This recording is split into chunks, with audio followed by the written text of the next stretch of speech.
All right, let's talk about something every single writer struggles with, making your ideas actually flow.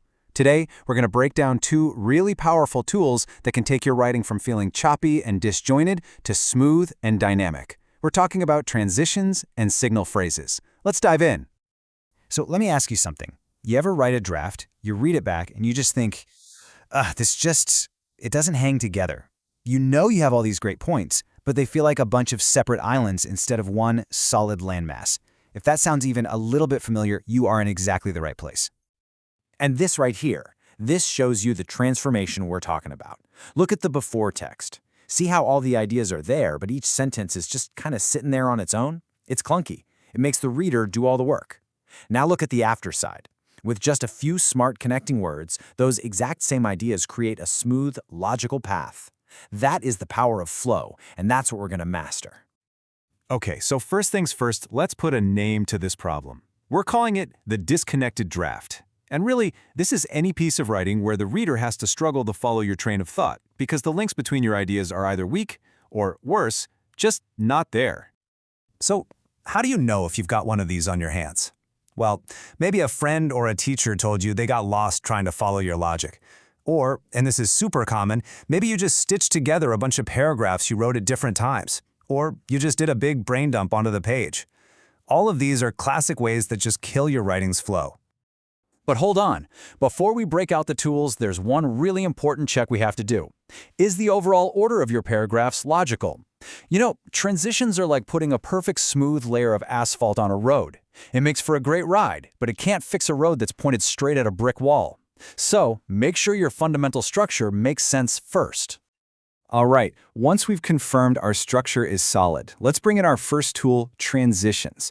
I want you to think of these as the literal glue for your ideas. They're what holds your sentences and paragraphs together to create one strong, solid piece. So what is a transition really? It's just a word or phrase, like however, or therefore, or in addition, that builds a little bridge from one idea to the next. And here's the key part. It doesn't just connect them, it actually shows the relationship between them. It's like a little guide for your reader. Really, transitions do three main jobs. One, they connect your ideas. Obvious enough. Two, and this is so important, they signal the kind of connection.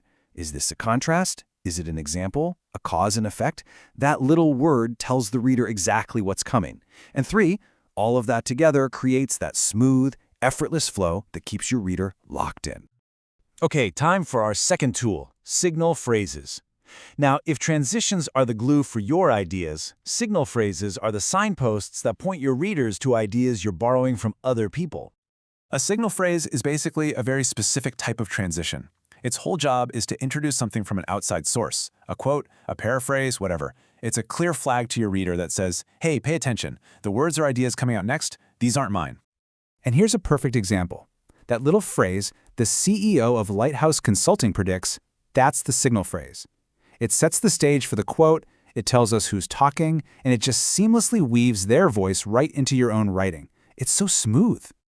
And why are these a big deal? Well, for three huge reasons. First, they draw a clear line in the sand between your voice and the source's voice. Second, they give credit where credit is due, which actually builds your own authority by showing you've done your homework.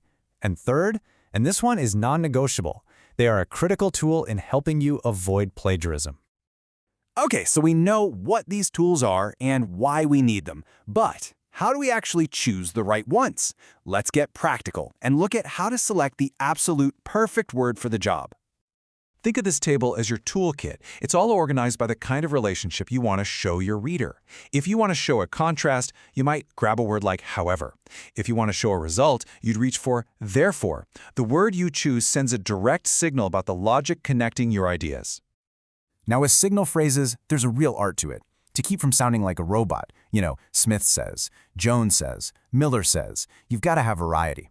That means mixing up the verbs you use and even changing where you put the signal phrase in the sentence. Sometimes at the beginning, sometimes in the middle, sometimes at the end. Keep them guessing. And picking the right verb isn't just about sounding fresh, it's about being accurate. You have to think about the original author's stance. Were they agreeing with an idea? Then use a positive verb like confirms. Were they just stating a fact? A neutral verb like reports is perfect.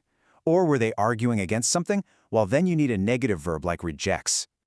And you can add even another layer of detail by thinking about the strength of their claim. Did the author say it with their chest out? Use a strong verb like asserts. Was it more of a passing thought? A neutral verb like observes works well.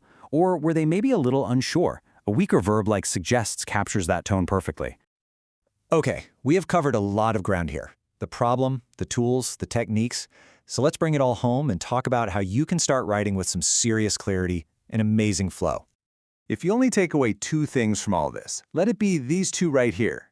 Transitions are the glue that holds your own ideas together, and signal phrases are the signposts that guide your reader to your sources. Use both of them well, and your writing will be strong, clear, and a breeze to read. So I'll leave you with a question to think about. What are you working on right now? An essay, a work report, maybe even just an important email? Which of your drafts could use better flow? I want you to go back to it, find those choppy, disconnected spots, and start building a clearer path for your reader using the right glue and the right signposts.